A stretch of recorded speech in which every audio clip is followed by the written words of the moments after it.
தான் சரி பண்ணணும். உங்க கையில தான் இருக்கு, உங்களால தான் மாற்ற முடியும், நீ நினைச்சா மட்டும்தான் முடியும் அப்படின்னு எல்லாமே நம்ம கிட்டயே பொறுப்பை கொடுத்து கொடுத்து நம்ம மனசை எப்படியாவது ஒண்ணு சரி பண்ணிடணும்னு மிகப்பெரிய ஒரு பெரிய வேலையை வச்சுட்டு இருக்கோம்.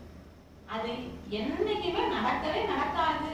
அதுக்கான வேலைங்கிறது எதுவுமே அங்க இல்லை அப்படிங்கிறது நமக்கு இப்ப பகவதையா சொன்னதுக்கு அப்புறம் தான் நம்மளால அதை புரிஞ்சுக்க முடியுது. ஆமா, இல்ல இவ்வளவு போராடிட்டோமே, எவ்வளவு சண்டை போட்டுட்டோமே, எவ்வளவு பேர்த்துக்கிட்ட எப்படியெல்லாம்